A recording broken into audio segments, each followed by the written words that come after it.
Welcome to Transform Global Faith Ministries. Our vision is to see nations transformed. We are on the mission of transforming lives and transforming nations. We believe that change can be achieved by transforming one life at a time. Our ultimate goal is to fulfill the Great Commission of discipling the nations. Our message: at the heart of our ministry lies the gospel of the kingdom that Jesus preached. We are dedicated to spreading this message into all the earth and proclaiming the transformative power of the kingdom of God. Who we are? We are radical disciples who uphold truthfulness and obedience to God's principles and law. We are servant leaders who are willing to answer the cry for nation transformation.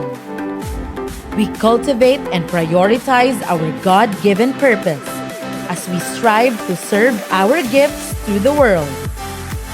We are perpetual learners who intentionally grow in character, wisdom, and revelation. We raise up the youth to be the nation's future generation, to grow with the right perspective, to succeed and lead the next generation. We nurture transformed relationships built on the principle that we all work together in mutuality. We strive to grow in love and compassion above all else, for we value relationships more than issues. As we continue to dominate in the 7 spheres of influence, we are committed to raise up leaders, not members, who will manifest the culture and values of the kingdom of God wherever they go. Workers, not just believers, who are willing to accomplish the vision. Servant leaders, not just followers, who are equipped to equip others. We train, serve, and lead people to become authentic leaders in their areas of influence. We are not a religion. We are a movement. We are Transform Global Faith Ministries. Transforming lives, transforming nations.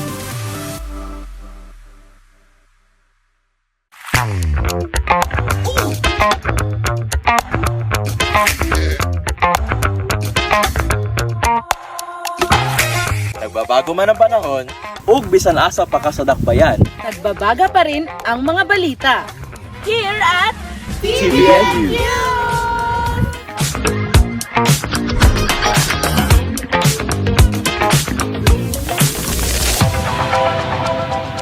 We bring you the latest headlines that are shaping our world this week. Let's get right into TBN News Flash. The TGFM community came together in gratitude for our Thanksgiving service last Sunday, celebrating the faithfulness of our King and this year's milestones. New projects launched, lives impacted, and growing partnerships.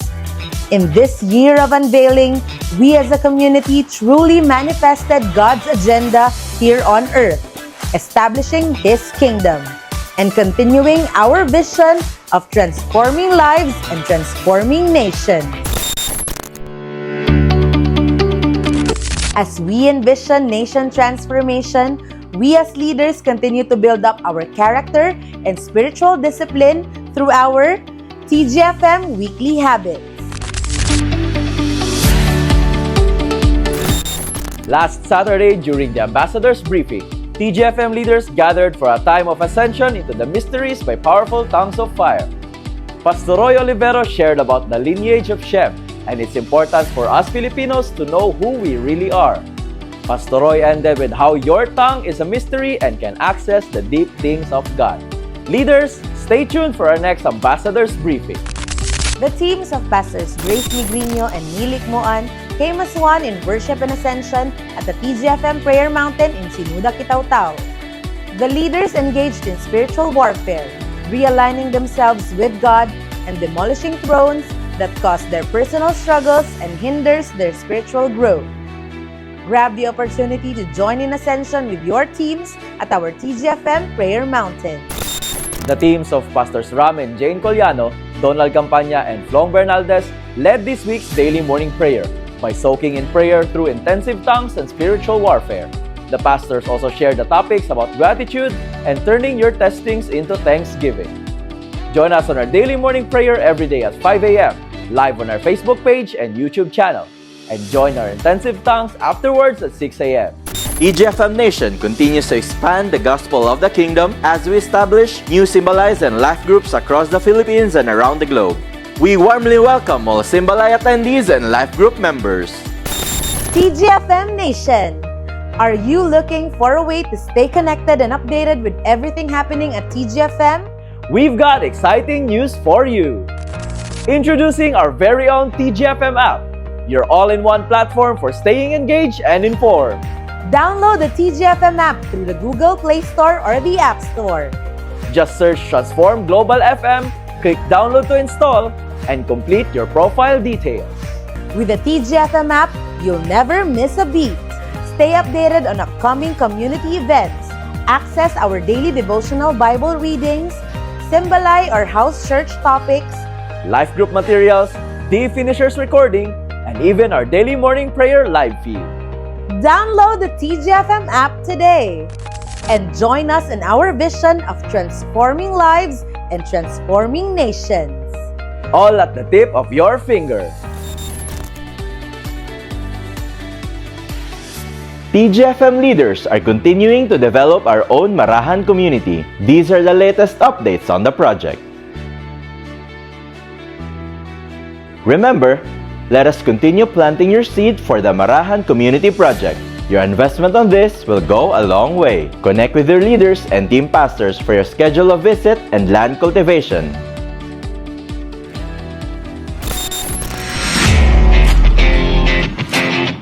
Get set for an exciting lineup of events. Stay tuned as we reveal what's coming soon. We all want to succeed in life, but most often than not, we do not know how to make things happen. With LifeHacks Beyond, get to discover and develop your true purpose and potential. The keys to becoming successful in life. Sign up now. Enrollment is now open for LifeHacks Beyond Training Batch 6. And that's a wrap for this week's TBN News. Your number one source of good news that empowers and transforms.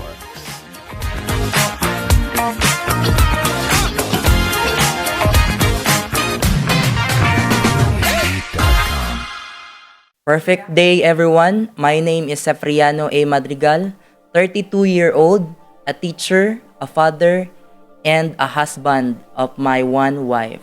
Before I joined the encounter, my life is so tired, empty, confused, and restless. I feel tired because throughout my life, katong high school, masking katong high school pa ko, no? Kanang ako jud ang breadwinner sa amuang family. Tapos tanang trabaho sudlan, tanan jud ikan sa pagtinda og pandesal hangtod sa paghugas og mga plato, walay tulugay. So that's why I feel tired and I feel confused kasi naa sa ako nga ang mindset nga okay ra may gugma masking asa, masking kay kinsa. Basta wala kay gipasakitan nga tao.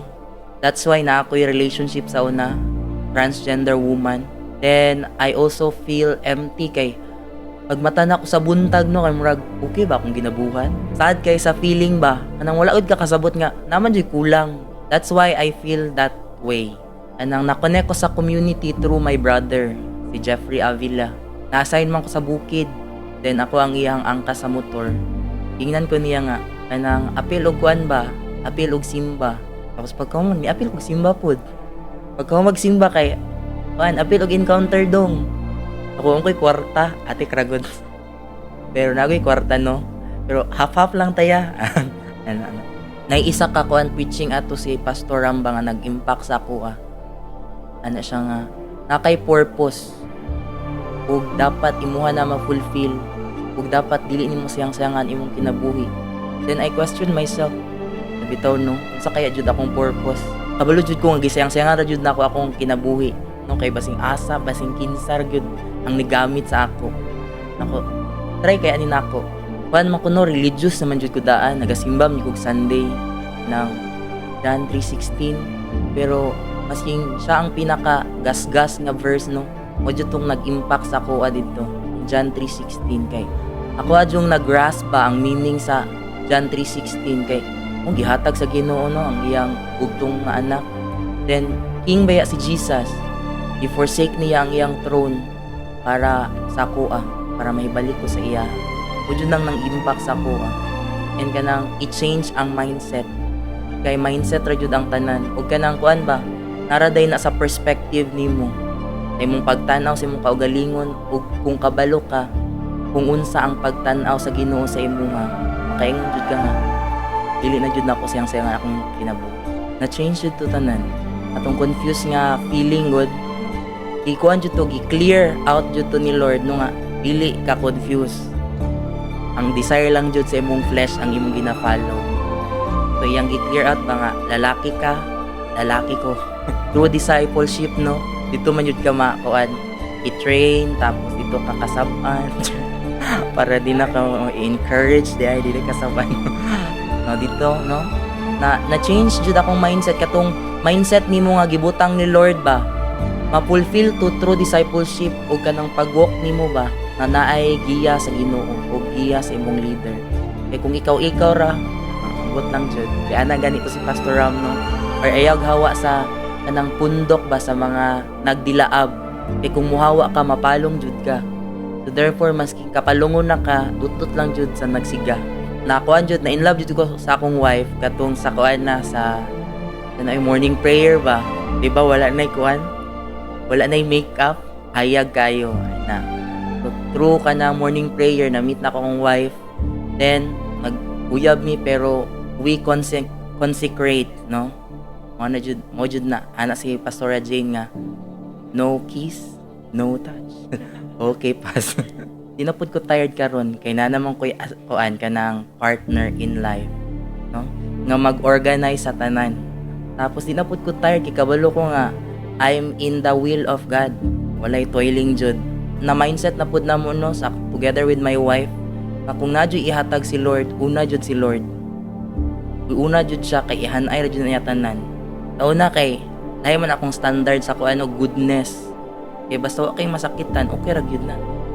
Pero naadyoy kuan, naadyoy standard si Lord. Na siya diri for we are God's handiwork, created in Christ Jesus to do good works. Kung wala nimo na ilan si Jesus, di jud ka makakuan nga tama nimo ginabuhat. Kaya ang standard jud ni Lord ang atuman. Masking good pa na sa mata sa tao, pero kung dili na good kay Lord, wala jud. I was kanang used by God through kanang become a speaker in life group and speaker kung naay mamatay. Anday si Pastor Ram kanang Seth, ikaw say wali dito sa namatyan na so share dito pas. Napod may life group sa Agunoy, napod may life group sa Kalinan, tapos sa Turil ug sa Alambre. I am Sefriano A. Madrigal. I am strong and a conqueror, and I am radically transformed through divine encounter.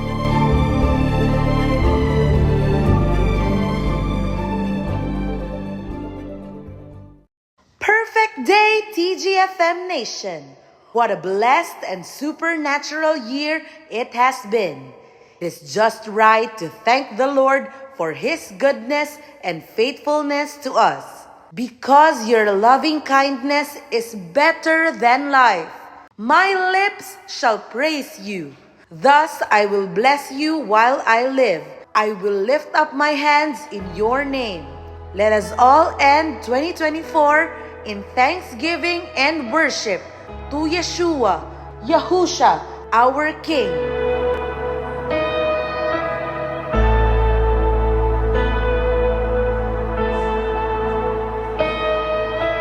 I just want to speak the name of Jesus over every heart and every mind. 'cause I know there is peace within your presence. I speak Jesus.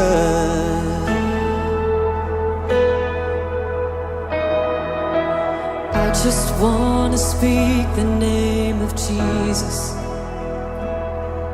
till every dark addiction starts to break,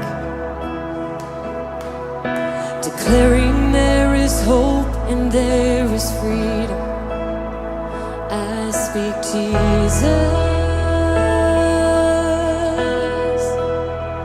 Your name is power, your name is healing, your name is life.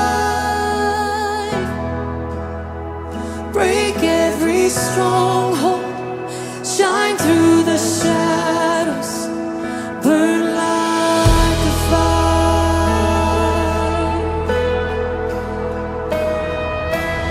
I just wanna speak the name of Jesus over fear and all anxiety, to every soul held captive by depression. I speak Jesus,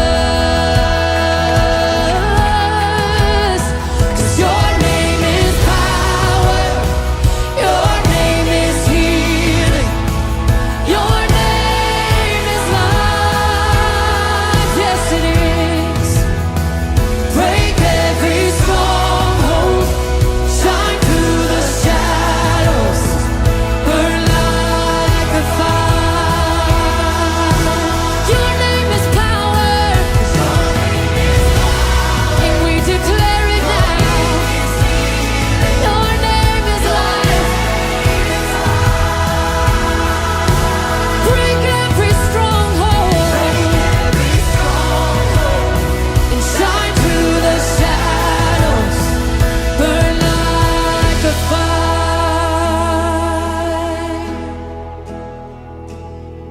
Shout Jesus from the mountains, Jesus in the streets, Jesus in the darkness over every enemy.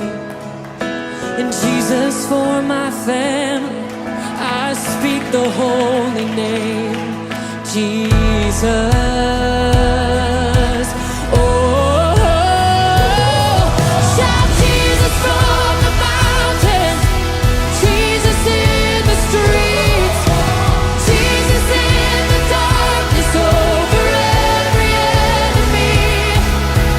Jesus for my family, I speak the holy name, Jesus.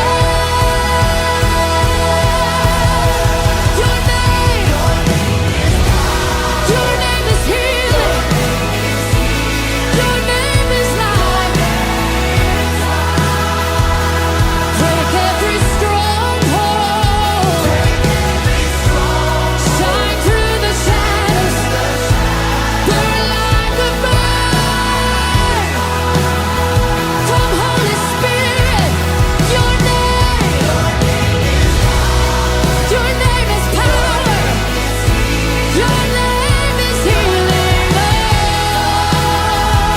Oh, break every stronghold, shine through the shadows, burn like a fire.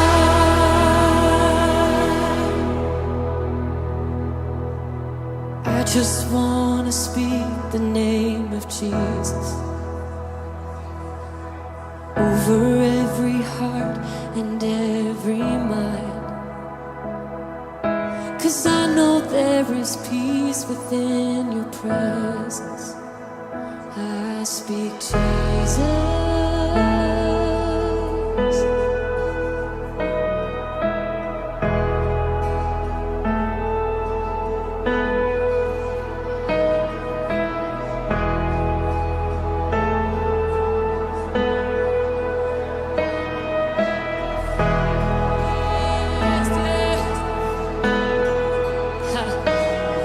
Shout Jesus from the mountains, Jesus in the streets, Jesus in the dark.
Let's continue to worship the Lord through our giving.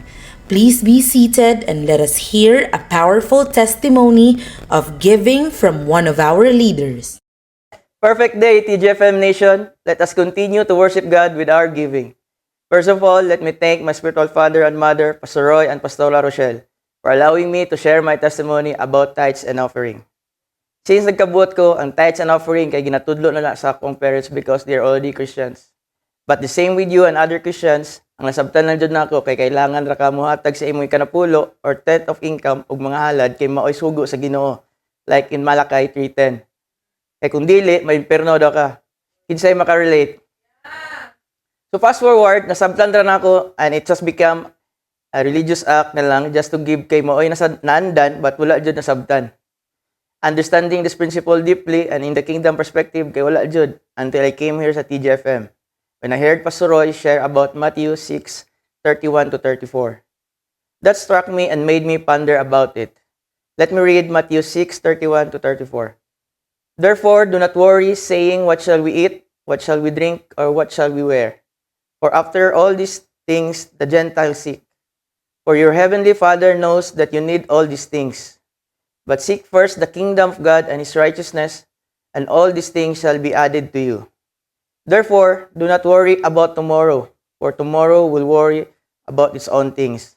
Sufficient for the day it is own. Since that day, I started giving with the mindset that your giving is your right standing with the Lord. Nabisan unsay may tabo, your giving will give you peace of mind. Dati, I started with a kalansay lang na motor, Kawasaki. Then, na-upgrade, ug Mio 125, arang-arang na. Then, TGFM came, na destiny pa sa una. Naminyo ko. Take note, mapapay pag-start sa journey na ako na here sa community. But God is so gracious kung sakto lang ang imong obedience sa imong heart. Then, simbalay came. Kasragil dyan mi sa kasawa, kay mag-adto mi sa among mga simbalay. May timingan dyan na muulan. Makaingon lagi ko na sungugon man dyan da. We experienced that for almost a year. But kato, moto'y nagpa-on fire sa mga mag-asawa to be diligent in our giving. And then promotion came. I became a primary o Pastor Roy, nasundan dayon og pagkapastor. Kung ako magunahon na, wa man ako ipangayo, Lord. But si Lord gracious lagi, ihatag sa imo ang wa nimo gipangayo. And my transportation transform into a car. These are few things sa kung unsay nahimo sa akong kinabuhi sa pagtuman sa tithes and offering. For those mga first-timers, dili mo obligated to give for now. But if you are convicted to give, you can. TGFM Nation, it's time to give. I'll sing it till it's heard, 'cause it's what you deserve. Jesus, I will lift your name up high. Come on! I wanna give you what you deserve and hold nothing in reserve.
The kingdom must be heard before the end will come. So the reason why we lost this concept, because the early believers didn't truly grasp and capture fully the message of the kingdom. And the good news about the kingdom will be preached throughout the whole world so that all nations hear it, and then the end will come. The kingdom must be heard before the end will come. Ask me why? Because we are now again entering into another world, the age of the kingdom. A kingdom is the governing impact of a king's will over a territory or domain, his influence over a people, and it is a government led by what? A king. Yeah, you cannot claim to be a king if you don't have a domain. That's why kingdom, king's domain. God's government, the government of heaven, is a kingdom, and God is the king. Now, what are the characteristics of a king? Kasi importante, maintindihan mo kung anong mga attributes. A king is never voted into power. His power inherent from birth. A king is king by birthright. Ang king cannot be voted out of power. But kingship, however, is a lifelong office. But the good thing, our King in heaven is perfect and righteous. Are you there? That's why you can always be rejoiced. That's why if you are truly in the kingdom, number one, a manifestation is peace and joy. Because you are now being ruled by a powerful king, a righteous king, and a king who is so compassionate. That's why you are there. That's why you are hearing me. That's why you are listening there. Why? Because God has a plan and purpose for your life over His kingship, in His domain. Kaya, magsimula ka na mag-study at intindihin kung ano ang kingdom.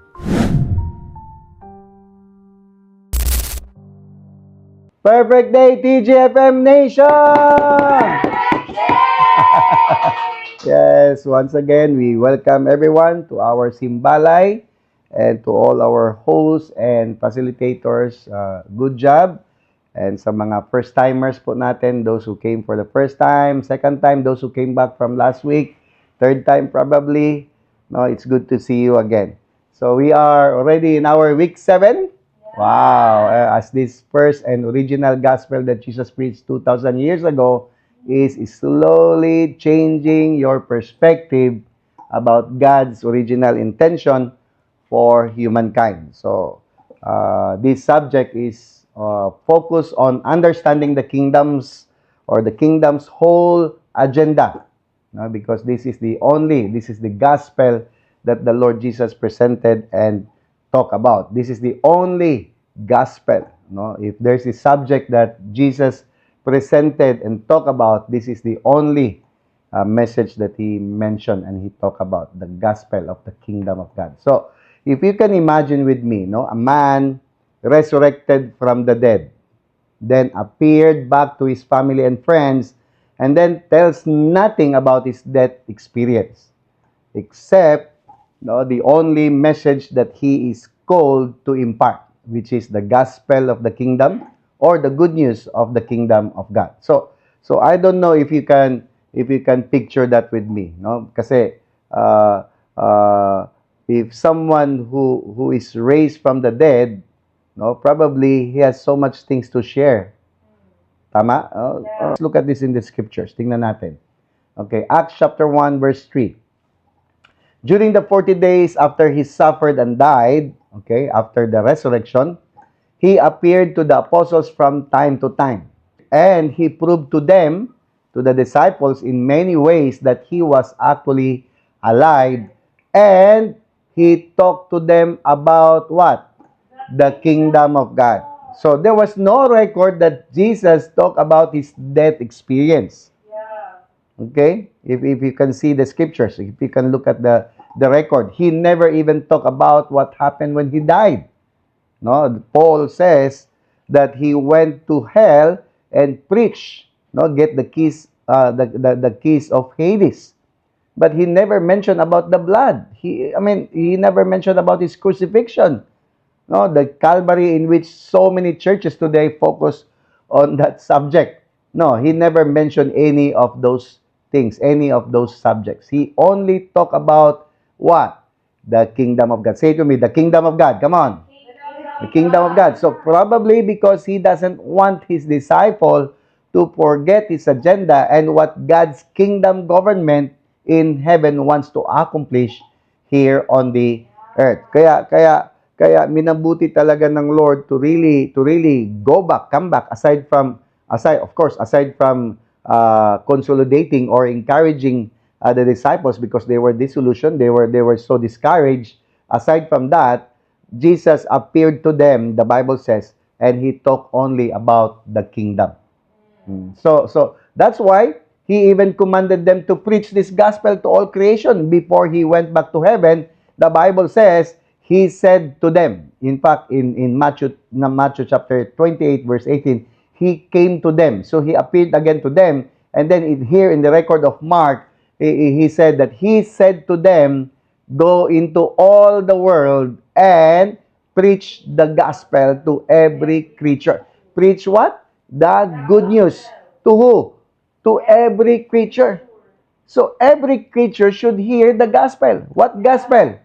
What gospel? The gospel of what? The kingdom of God. The gospel or the good news of the kingdom of God must be preached to every creature created by the one and only creator. And that's our Almighty God, Yahuwah. Are you following? So God's original intent was to extend heavenly government over the earth. And his plan for accomplishing this was to what? Establish a colony of heaven and heaven on the earth. So God's plan was to connect these two, heaven and earth, through colonization. So I believe tayo, we as Filipinos understood what colonization is all about because we were colonized by the Spaniards for more than 300 years. And even after the Spaniards, the U.S., the West, had tried also to colonize us. Although it was not really a sort of total colonization, but they've been with us, imparted so many things. So I believe we understand what colonization is all about. Kaya nga until today we have this language uno, dos, tres, cuatro, cinco. So that's from the language of the Spanish, and if you notice among all the nations of the world, tayo lang talaga ang mahilig mag-English. The US had in fact influenced us so much that most of us really loves. Actually, it's not really loving English, but it's just a natural for us to really speak English. Most of our subjects, most of our guidelines, rules, and regulations to every every institution, normally it is written in English. In our government laws and policies, legislations, and everything, all is written in English. Unlike other nations, they use their own language. Are you following? Yeah. So because that's how colonization impacts to a place, kung saan ka, so same thing with heaven. He wants to create an impact here on the earth because by creative right, the earth is heaven's crown land or royal domain. Earth is royal domain. Earth is heaven's royal domain. Crown land.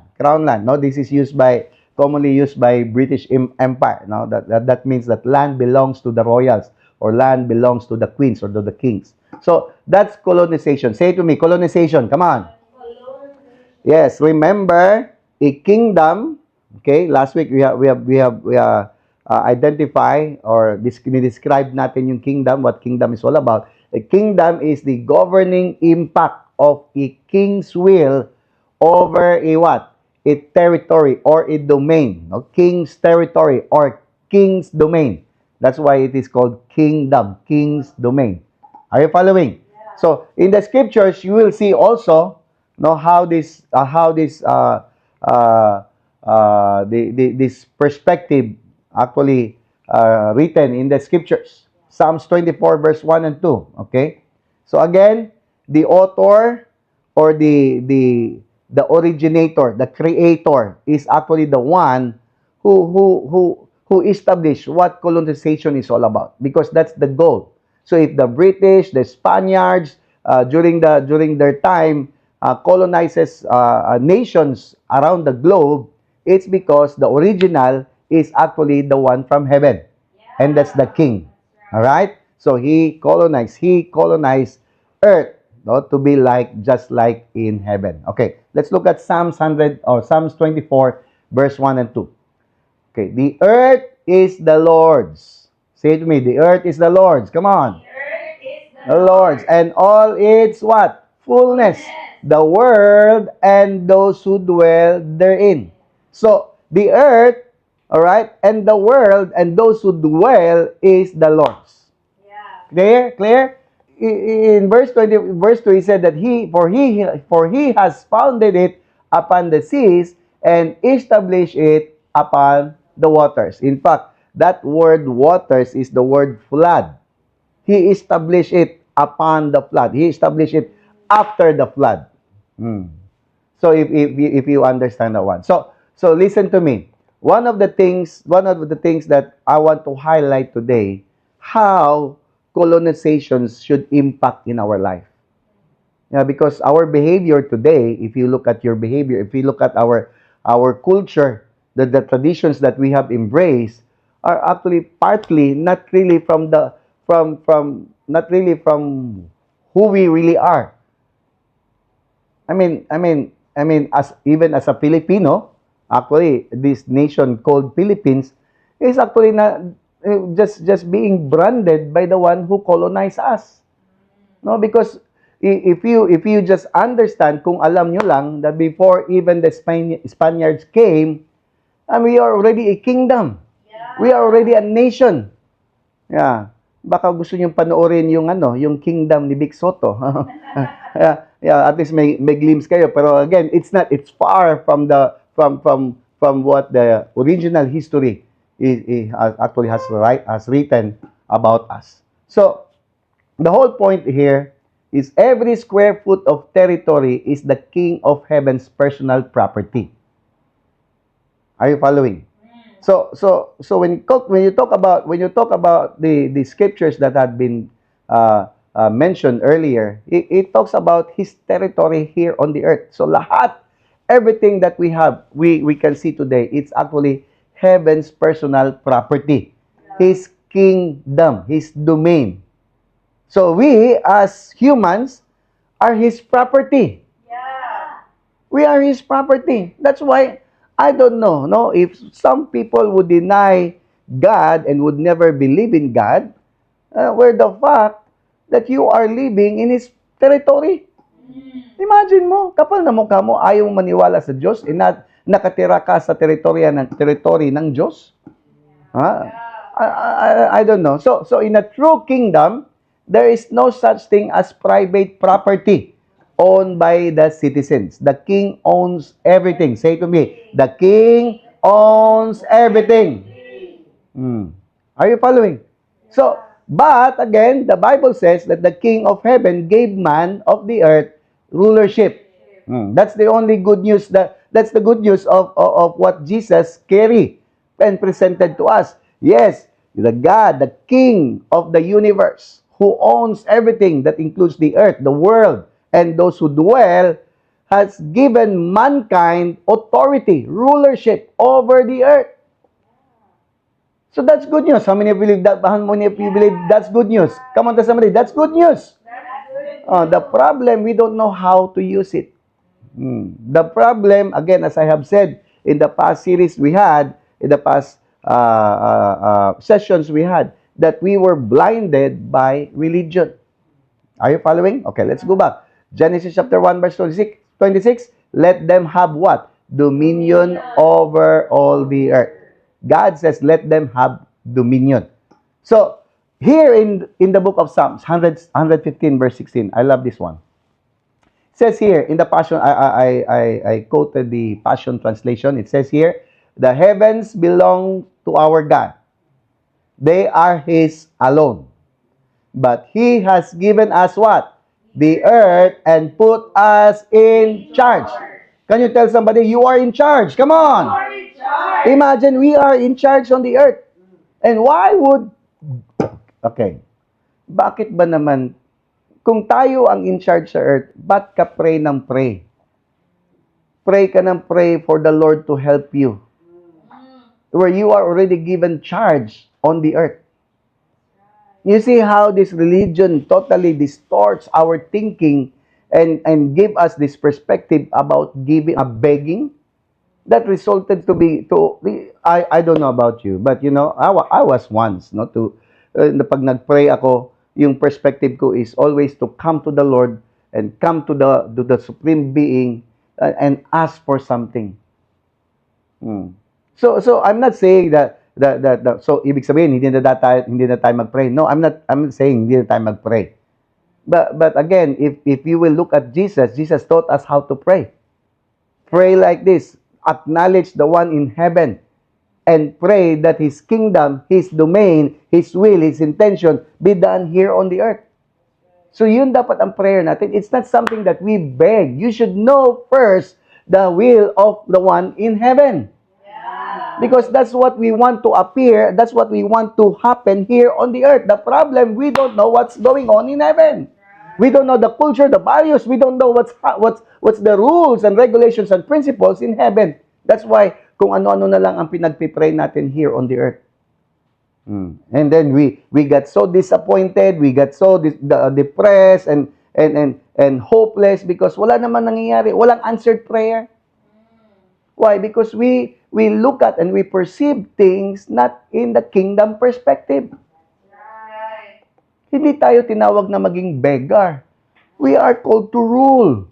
Right. So a ruler knows the laws and principles. Ang problema, wala kang alam sa rules and principles. Right. How can you rule when you are an ignorant person? The Bible says it's so tragic when a slave becomes a king. Imagine mo yan. So, always remember this. He gave us rulership, not ownership. Yeah. We are called to manage. We are called to rule, but not to own it. We don't own anything. So you would wonder why you came naked and you go back naked. Yeah. Are you following? Yeah. The Bible clearly says, from dust you came, then to dust you return. So we only have the what? The privilege to rule the earth. And with that privilege, always remember this, with that privilege, also comes the responsibility of aligning ourselves to the values and culture, laws and principles of the kingdom. So if you are not aligned, then the result is a beggar, a religious bygone, a religious beggar. Because the King of Heaven wants to colonize earth through His citizens who have the same perspective, the same mind, who were captured. No, capture the heart of the king. Yeah. Yan ang gusto ng King of Heaven. Yan ang gusto ng Diyos natin. As citizens of heaven, always remember this. Imagine that we are already citizens of heaven in Christ. So we don't need to go to heaven. We stop desiring going to heaven because taga-heaven ka na. Yeah. If you are in Christ, you are already citizens of heaven.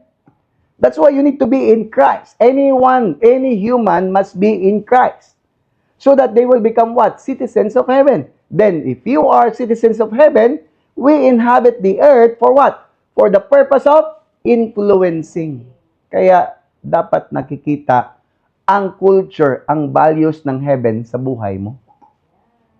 Because that's how we are called to rule. That's how we are called to have dominion. That's to influence. That's to lead.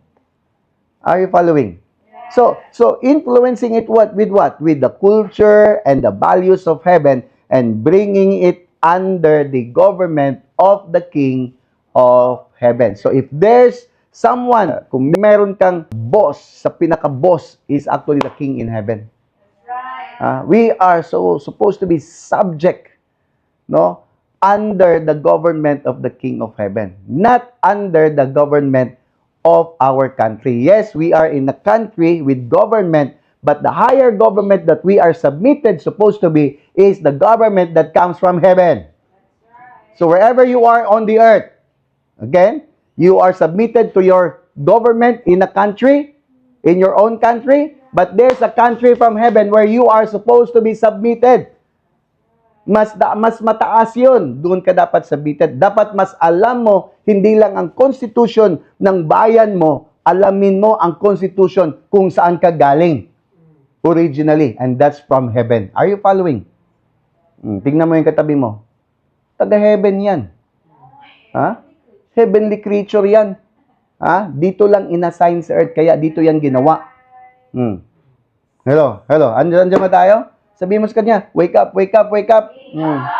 God's original intent was to plant a colony of His citizens on the earth. Dito sa earth. What? To make His manifold what? Wisdom. To manifest the manifold wisdom. His heart. Ano yan? His heart. His mind. His will. His desires. Known to the rulers and authorities in the heavenly realms. So yan ang pinaka-original intent ng Diyos, ng King of Heaven. And that's to colonize through His citizens. Andiyan ba tayo? Kaya may simbalay. Kasi ang simbalay is supposed to be a colony of heaven. Andiyan ba tayo? Bakit may church? Kasi nga, ang church supposed to be, should invade the strata of our society and make it like heaven. Oh. I don't know if you get me. Imagine mo yung mission mo. If you are in Christ, kung totoong Kristiyano, kung Kristiyano ang tawag sa'yo, is supposed to be carrying the atmosphere, the heaven, wherever you are. Nag-gets ba ako? Because you are supposed to be carrying the intention of God in your life. You are supposed to be carrying and manifesting the culture, the values of heaven. Dapat nakikita sa buhay mo. Pero ano nakikita? Wala. Ang pagka-Pilipino mo pa rin. Anyway, I want to read the scriptures so that you will see how the scriptures relate to what I'm sharing. Because this is what Paul says, and we want to claim this as our own. Kasi nga, this is also our burden. Okay, let's look at this. Ephesians chapter 3, verse 9 to 11. Paul says, I was chosen to explain to everyone this mystery or the mysterious plan that God, the creator of all things, that had kept secret from the beginning. Ano daw? Si Paul daw, sabi niya, that he was chosen to explain this to everyone, the mysterious plan of God, of all things, the creator of all things that had been kept secret from the beginning. And then sabi niya in verse 10, God's purpose, the purpose of what? God's purpose in all of this was to what? Use the church. Use the church. Use you. Use me. For what? To display His wisdom in each rich variety to all who? The unseen rulers and authorities in the heavenly places. So, ibig sabihin, kung meron mang impact ang pagiging Christianity o kung pagiging born again mo, kung pagiging church mo, ang impact mo is in the realm of the Spirit, in the heavenly authorities, to the unseen rulers. So in a matter of time, nagmamanifest dapat yan in the physical realm. Dapat nakikita yung wisdom. Are you there? Yeah. Because again, these are all, ito, I want you to understand. When you talk about, when we say heaven's purpose that must manifest on earth, is actually, heaven is spiritual. Yeah. Heaven is invisible. That invisible realm wants to manifest here on earth. Now, you are in Christ. Now that you come to Christ, spiritually, the heavens now knew, the rulers of the unseen realms, these authorities in the heavenly places now knew that you have now the wisdom that comes from Christ, that comes from heaven. Are you there? And in a matter of time, that wisdom should manifest, should be displayed to the churches here on the earth. Kaya if you are really the church, there must be transformation taking place. You can never stay the same. Kasi imagine mo, you will have the manifold wisdom that comes from who? The King. Wow! Tingnan mo yung katabi mo. Hindi basta-basta yan. And it's not an accident. Sabi mo, you are not an accident. Tanungin niyo ko bakit. Tanungin niyo bakit. Eh, sabi niyo, this was His eternal plan. Which He carried out through Christ Jesus. So, hindi to siya parang plan B lang. Planado lahat to from the very beginning. So Adam failed, okay, Adam failed because of his disobedience, tama, right?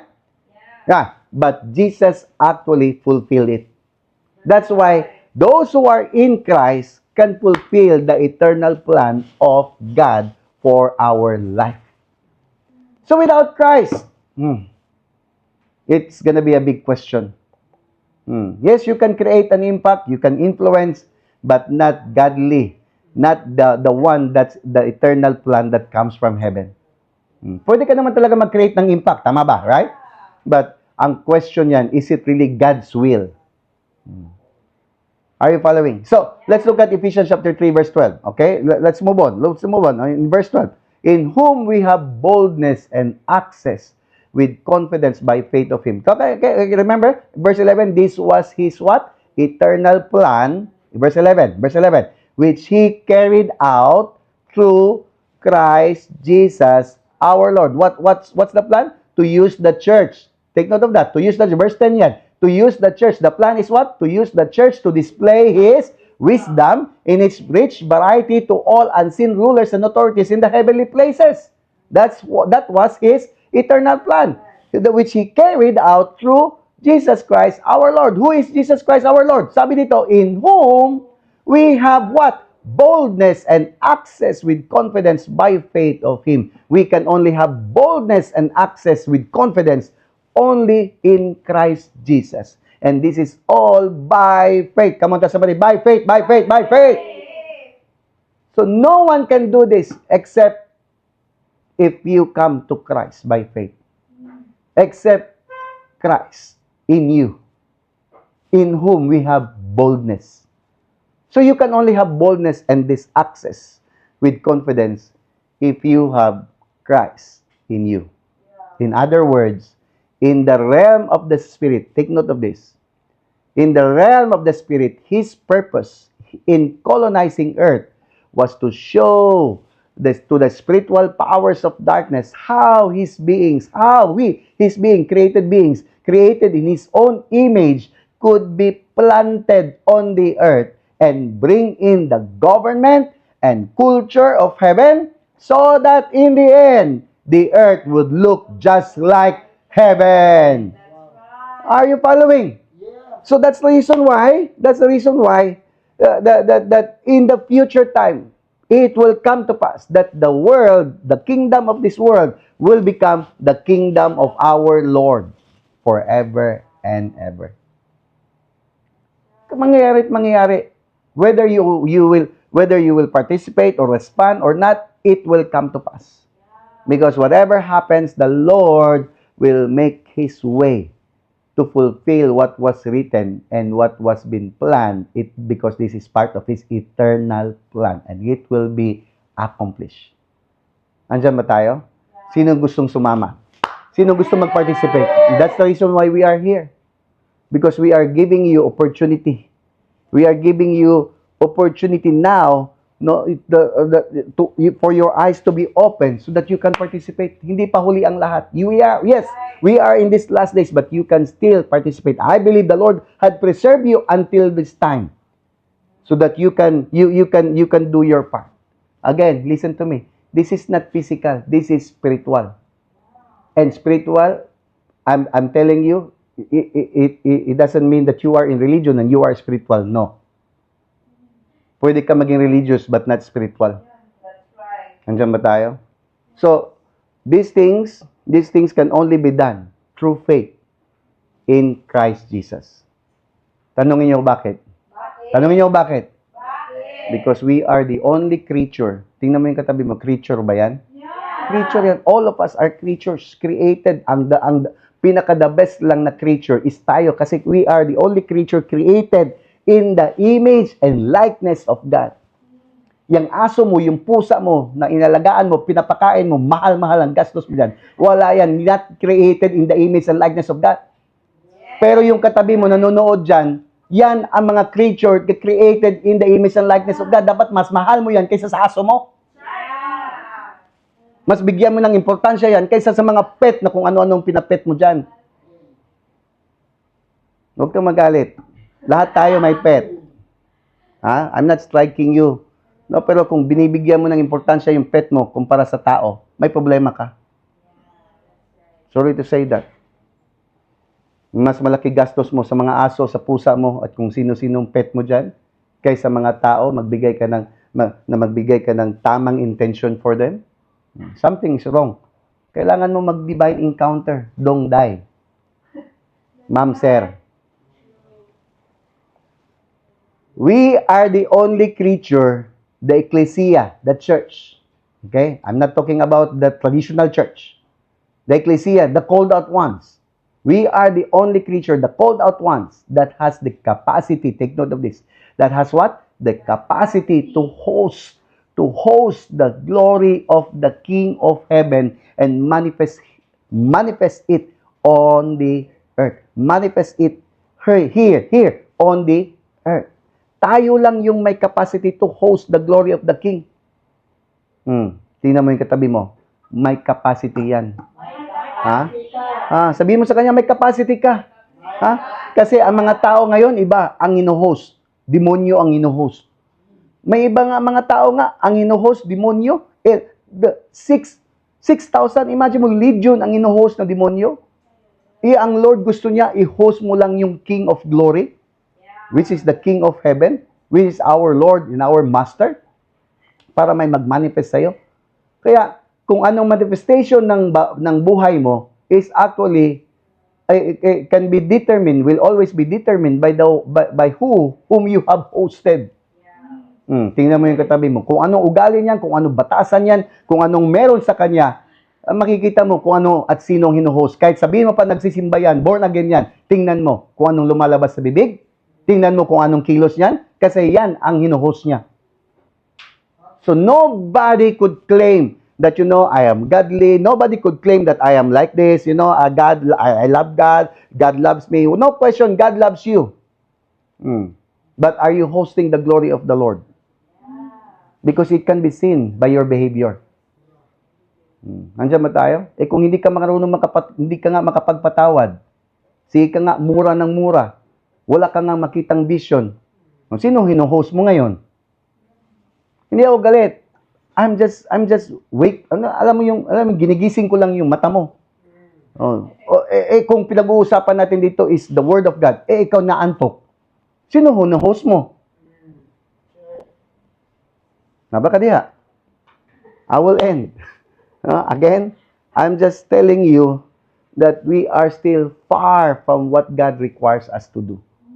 The reason why we are so desperate, we are so bold, we are so confident sharing this to you, kasi nga, let's do this together. We cannot do it alone. We are responding to our call. What about you? What about you? And our goal is for you to capture this whole perspective, this whole intent of God for your life, for your family, for your community, for your city, for this nation, and wherever you are. Because the goal of the Lord is to colonize earth from heaven. Colonize earth, tama ba? Colonize earth with the culture and values of heaven. And hindi mangyayari yan kung walang tulad mo na tao, na creature, created in His image and likeness. Kaya, qualified ka. Come on, tell somebody, you are qualified. Come on. Expanding His influence and authority from the supernatural realm to the natural. Ikaw lang ang makakagawa niyan. Ikaw lang. Sabihin mo sa katabi mo, ako lang. Ha? This can only be done by faith in Christ Jesus, our King. Amen? Let's pray. Father, we thank you and praise you. Thank you, Lord, for giving us this clear perspective, O God, that nothing can happen on earth, O God, without us, Lord, being colonized by the kingdom of God, by the kingdom of heaven. I pray, Lord, that all of us, Lord, would capture your intent, your purpose, that we as the church, as an ecclesia, we as your citizens, O God, should embrace the totality of what heaven is all about, everything in the kingdom, so that we could manifest, we can manifest it here on the earth, O God. So I pray that starting in each and every Simbalay, every member represented in each Simbalay, I pray that they would capture it, they would receive it, Lord, that they would understand your objective, your goal, your plan, eternal plan, Lord, which you have prepared long time ago. I declare this, Lord, in the mighty name of Jesus. And so today, I entrust to you each and every one, every hearers, doers of your word. Lord, I declare that each one should respond to this call, to this challenge, to this opportunity that you are giving us in these last days, oh God. And thank you for that mighty yes, Lord, from each one of them. In the mighty name of Jesus. In the mighty name of Jesus. If you are that person, you want to say yes to the King, I just want you to just bow down your heads and close your eyes, and I want you to follow this prayer. I'm not doing this all the time, but I'm led to just ask you, if you are that person wanted to respond to the call of the Lord, I want you to just bow down your heads and just lift up your hands as a sign of committing your life into the Lordship of Christ, so that His agenda would take place, would happen in your life, in your family, in your community, and in your city, and to the nations. So I want you to follow this short prayer with me. Make this your own personal prayer to Jesus. Follow this prayer with me. Lord Jesus, my Lord and my King, I want you to come into my life. Be my Lord. Be my King. Forgive me for all the things that I have done wrong. Today, I acknowledge you, not just my Savior, but my King. Starting today, I want you to take over. Take full control in my life, starting today. And allow every rulers of the unseen world to see that I am yours, starting today. And let your wisdom manifest in a matter of time as I continue to move and progress in my growth towards being your citizen. In the mighty name of Jesus. Thank you, Lord, for allowing me to be one with you starting today. In the mighty name of Jesus, I pray. Amen and amen. If you pray that short prayer with all of your heart, then what the Bible says, that the rulers of the unseen world now can see who are His, kung sino na yung mga who are those who have captured the rulers from the rulers of the unseen world. So now, those unseen creatures can recognize that you are one with Christ. And in a matter of time, then the manifold wisdom will just manifest. Amen? So just keep going. Again, it's a process. It's a process. And we are so excited for you to go through the process as this year ends, as this year about to end. Next year, there will be a long journey of what God, how God would not only bless you, and how God will take you from where you are right now to where God is planning you to become. In the mighty name of Jesus, that's our prayer today. Amen? Amen. So God bless you. Amen. Shalom and perfect day to everyone, and see you next week. We will continue. I'm not yet finished. We are mahaba-haba pa, but I'm excited to see you again next week. Advance Happy New Year. Perfect day, everyone. I am Shan Rodriguez from Bacolod City. Before I had my encounter, I was already a Christian for almost a decade, and I grew up from a simple and complete family.